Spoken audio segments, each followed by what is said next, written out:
Hello friends, आप सभी का आपके यूट्यूब चैनल पे एक बार फिर से स्वागत है। और आज इस वीडियो में हम बात करने जा रहे हैं West Bengal public service commission की तरफ से यहाँ पर सिविल, मैकेनिकल और इलेक्ट्रिकल वालों बच्चों के लिए यहाँ पर जूनियर इंजीनियर का फॉर्म निकल चुका है। तो यहाँ पे मैं आज बताने वाला हूँ कि आप ऑनलाइन कैसे कर सकते हैं। तो डिस्क्रिप्शन में लिंक मिलेगा और आपके सामने ये पेज ओपन हो जाएगा, जहाँ पे सबसे पहले आपको देखेंगे रजिस्ट्रेशन करने के लिए कहा जाएगा। जहाँ पे आपका सबसे पहले आपका जो मोबाइल नंबर होगा, आपको अपना मोबाइल नंबर देना है। उसके बाद यहाँ पे पासवर्ड बनाना है जो कि अल्फा न्यूमेरिक होना चाहिए। एग्जाम्पल के तौर पर यहाँ पे आपका कह सकते हैं अल्फाबेट होना चाहिए और कोई नंबर हो गया, बस आपको यही करके 8 डिजिट का बना लेना है। उसके बाद आपको पासवर्ड भी कंफर्म करना है और आपका ईमेल आईडी होगा तो अपना ईमेल आईडी देना है। इसके बाद यहाँ देखेंगे तो आपको आपका नाम पूछेगा, जैसा कि मैट्रिकुलेशन में था, बिना कोई स्पेस का यहाँ मांगा गया है और ना ही कोई कैरेक्टर का। तो यहाँ पे सिंपल आपको पहला नाम देना है, उसके बाद मिडिल नेम देना है और फिर आपको अपना लास्ट नेम लिखना है। इसके बाद यहाँ पे आपका जो डेट ऑफ बर्थ होगा, अपना डेट ऑफ बर्थ का सिलेक्शन कीजिएगा और आपका जेंडर क्या होगा, मेल है, फीमेल है या ट्रांसजेंडर है, उसका सिलेक्शन कीजिएगा। इसके बाद यहाँ अपने पापा का नाम लिखिएगा जैसे कि मैट्रिकुलेशन में था और फिर अपने मम्मी का नाम लिखिएगा जैसे कि मैट्रिकुलेशन में था। ये सभी करने के बाद आपको रजिस्टर का जो ऑप्शन आ रहा है, रजिस्टर के ऊपर आपको क्लिक करना है। रजिस्टर पर क्लिक करने के बाद यहाँ पे आपको सब कुछ मैच हो जाना चाहिए और यहाँ पे आपका देखेंगे आपको एक एनरोलमेंट नंबर मिल जाएगा, जहाँ पे आपके मोबाइल के ऊपर एक ओटीपी आएगा। आपको उस ओटीपी का इस्तेमाल करके यहाँ पर आपको लॉगिन क्लिक करना है। तो यहाँ पे आपके मोबाइल पे वेट कीजिएगा, यहाँ पे ओटीपी आ जाएगा। अगर नहीं आएगा तो आप फिर से यहाँ पे रिसेंट का ऑप्शन आएगा, आपको रिसेंट करके आप मंगा सकते हैं। इसके बाद मिल जाने के बाद आपको यहाँ पे वैलिडेट का ऑप्शन आएगा और आपको ओके के ऊपर क्लिक कर देना है और यहाँ पे लिख के आ जाएगा कि आपका ओटीपी सक्सेसफुली वेरीफाइड हो चुका है और आपको ओके के ऊपर क्लिक करके अब यहाँ पे देखेंगे लॉगिन का ऑप्शन देखने को मिल जाएगा, जो आप यहाँ देख पा रहे हैं कोना में है, लॉगिन इफ ऑलरेडी रजिस्टर्ड। तो आपको इसके ऊपर क्या करना है, क्लिक करना है और जो एनरोलमेंट नंबर मिला है और जो पासवर्ड आपने बनाया है वो यहाँ डालना है और उसके बाद यहाँ पर फिर पासवर्ड पे क्लिक करके और ये कैप्चा कोड डालना है और यहाँ पे साइन इन का जो ऑप्शन आ रहा है, आपको साइन इन के ऊपर क्लिक कर देना होगा। इसके बाद यहाँ देखेंगे आपको 3 ऑप्शन देखने को मिलेगा और ये 3 स्टेज में कंप्लीट होगा फॉर्म, जहाँ पे आपको सबसे पहले प्रोफाइल डिटेल भरने के लिए कहा जाएगा, फिर आपको फोटो और सिग्नेचर जो आपको अपलोड करना है ये सभी अपलोड हो जाएगा। तो यहाँ पे आप देखेंगे कंप्लीट का ऑप्शन देखने को मिल जाएगा। तो सबसे पहले यहाँ बोल रहा है कि प्रोफाइल डिटेल्स आपको अपडेट करना है। तो यहाँ क्या करना, कोना में देखेंगे तो यहाँ पर एक लिंक होगा, इसी के ऊपर आप क्या करना, आपको आके क्लिक कर देना है और ये यहाँ पे आपका बेसिक डिटेल फिर से ओपन होगा। तो यहाँ पे आप देखेंगे नीचे आएंगे तो अब यहाँ पे आप देखेंगे आपको पहले कैटेगरी पूछेगा कि आप किस कैटेगरी से बिलोंग करते हैं। तो यहाँ पे जो कैटेगरी आप देख पाएंगे, जनरल का आएगा, एसटी का आएगा, एससी का आएगा और बैकवर्ड क्लास ए और बैकवर्ड क्लास बी आता है। बैकवर्ड क्लास ए का मतलब होता है ओबीसी नॉन क्रीमिलियर और बैकवर्ड क्लास बी का मतलब होता है नॉन क्रीमिलियर को छोड़कर, यानी क्रीमिलियर में जो आते हैं वो कैटेगरी बी में जाएंगे। अगर कोई व्यक्ति है या कोई पर्सन है, अगर वो वेस्ट बंगाल के अगर बाहर के होंगे तो ध्यान रखना है आप ऑटोमेटिक जनरल में आ जाएंगे, चाहे आप क्यों ना अपने राज्य के अंदर एससी में ही क्यों ना हो। यह बात आपको यहाँ पे ध्यान रखना है। यहाँ पे सिलेक्शन करने का तो ऑप्शन दे दिया है कि एससी एसटी, लेकिन यहाँ पे आप जिस कैटेगरी से बिलोंग करेंगे उसी कैटेगरी का सिलेक्शन करेंगे, ध्यान रखिएगा। इसके बाद यहाँ पूछ रहा है कि आप विकलांग में आते हैं या नहीं आते हैं। अगर आते होंगे तो यस पे क्लिक करेंगे, तो यहाँ बताना है कौन सा विकलांग आपका है, नहीं आते हैं तो नो के ऊपर क्लिक करना है। इसके बाद यहाँ पे प्लेस ऑफ बर्थ पूछेगा, तो जिस राज्य से, जिस जिला या किसी शहर में पैदा होंगे उसका आपको यहाँ पर नाम दे देना है। इसके बाद आपका मदर टंग क्या है, यानी आपको कौन सा भाषा आता है बोलने के लिए, तो यहाँ पे जो भाषा दिया हुआ है आप इस यहाँ सिलेक्शन कर सकते हैं। इसके बाद पूछ रहा है कि आपको बंगाली पढ़ना लिखना बोलना आता है या नहीं, आपको यस और नो के ऊपर क्लिक करना होगा। इसके बाद आपका मदर टंग नेपाली है कि नहीं, आपको यस और नो के ऊपर क्लिक करना है। इसके बाद नेशनैलिटी देखेंगे तो आपको यहाँ पे 2 ऑप्शन देखने को मिल जाएगा नेशनैलिटी के लिए कि इंडियन बाय बर्थ मिल रहा है आपको नेशनैलिटी या रजिस्ट्रेशन के माध्यम से मिला है, आप यहाँ पे सिलेक्शन कर सकते हैं। इसके बाद पूछा गया है कि आपको किसी भी एग्जामिनेशन के दौरान किसी जगह से हटाया गया है नहीं कि कदाचार करते हुए, तो यहाँ पे आपको यस और नो के ऊपर क्लिक करना है। इसके बाद यहाँ पे आपका एड्रेस डिटेल भरने के लिए कहा जाएगा, जहाँ पे आपको एड्रेस में अपना गांव का नाम, वार्ड नंबर, पोस्ट ऑफिस और थाना लिख देंगे और वहीं पर स्टेट और डिस्ट्रिक्ट और पिन कोड और मोबाइल नंबर जो आपने दिया है वो यहाँ भर देना है। अगर आपका परमानेंट एड्रेस करस्पॉन्डेंस में सेव होगा तभी यहाँ पर टिक करना है और दोनों में ऑटोमेटिक एड्रेस फिल हो जाएगा। इसके बाद यहाँ पे आपको देखेंगे सेव एंड कंटिन्यू का ऑप्शन आएगा, आपको सेव एंड कंटिन्यू के ऊपर क्लिक करके आगे की ओर बढ़ना है।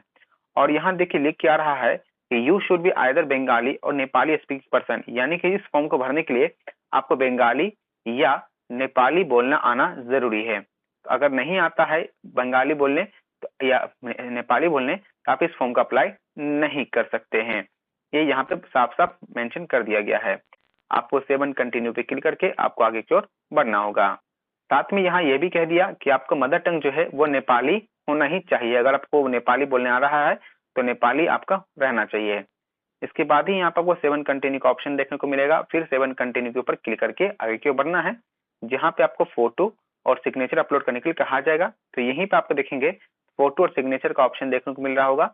आपको फोटो और सिग्नेचर के ऊपर क्लिक करना है और यहाँ पर आप देख पा रहे होंगे यहाँ लिखा हुआ है कि फोटो जो आपका है वह स्कैन होना चाहिए 100 KB के अंदर में ही, जेपीजी फॉर्मेट वाले अपलोड कर देंगे। और वहीं पर सिग्नेचर का भी कहा गया है 10 से 20 KB का साइज होना चाहिए जेपीजी फॉर्मेट में, वो भी आपको अपलोड कर देना है। और ध्यान रखिएगा जो आपका फोटो होगा वो 100 DPI का होना चाहिए। ऐसे नॉर्मली 200 DPI में आपका स्कैन हो जाता है, तो यहाँ पे 100 DPI मांगा है तो आप ये दोनों का अपलोड करना है। फोटो का सिलेक्शन करने के बाद यहाँ पर आप देखेंगे अपलोड फोटो का ऑप्शन आएगा, आपको अपलोड फोटो के ऊपर क्लिक करना है, फोटो अपलोड हो जाएगा। फिर से आपको इसी लिंक के ऊपर आना है और यहाँ पे आप सिग्नेचर अपलोड करने के लिए कहेगा, आपको सिग्नेचर भी अपलोड करना है और यहाँ पे अपलोड सिग्नेचर के ऊपर क्लिक कर देंगे। अब यहाँ पे आपका तीनों चीज अपलोड हो जाएगा। अब यहाँ पे बोलेंगे गो टू डैशबोर्ड का ऑप्शन आएगा, आपको गो टू डैशबोर्ड के ऊपर क्लिक करना है। अब यहाँ पे पूछ रहा है कि किस पोस्ट के लिए अप्लाई करना चाहते हैं, तो आप यहाँ देखिएगा तो एडवर्टाइजमेंट नंबर 9/2022 है जेई का, आपको इसके ऊपर क्लिक करना है और जो पोस्ट का नाम आ जाएगा कि मैकेनिकल से भरना है, सिविल से भरना है या इलेक्ट्रिकल से भरना है, अपना जो भी ब्रांच होगा सिलेक्शन कीजिएगा और जो प्रोसीड का ऑप्शन आएगा आपको प्रोसीड के ऊपर क्लिक करना है। आपका एलिजिबिलिटी दिखा देगा कि आप फॉर्म भरने के लिए एलिजिबल हैं कि नहीं। अब ये सभी देख लेने के बाद ही यहाँ पे आपको कंटिन्यू के ऊपर क्लिक करना है।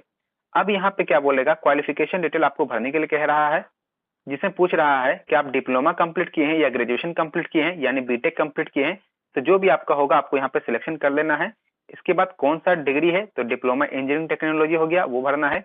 उसके बाद किस यूनिवर्सिटी से पास किए हैं, अपना यूनिवर्सिटी का यहाँ पे आपको नाम भी सिलेक्शन कर लेना है। ठीक है, आपको यूनिवर्सिटी का नाम सिलेक्शन करने के बाद आपको अपना यहाँ पे यूनिवर्सिटी का सिलेक्शन कर लेना है। अगर यहाँ पे आपका यूनिवर्सिटी लिस्टेड नहीं है तो यहाँ पे अदर्स का भी ऑप्शन नहीं दिया हुआ है, तो आप इस फॉर्म का अप्लाई नहीं करेंगे।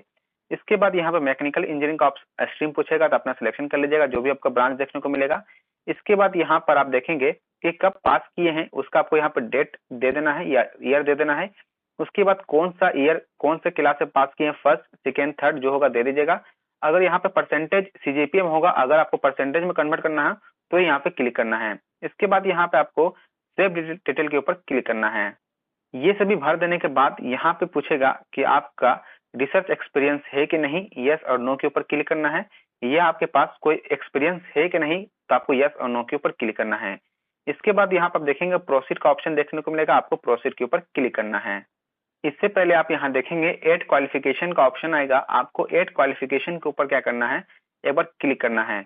एड क्वालिफिकेशन के ऊपर जब क्लिक करेंगे तो यहाँ पे सिलेक्शन करने के लिए बोलेगा 10th 12th का, तो यहाँ पे आपका सिलेक्शन कर लेना है।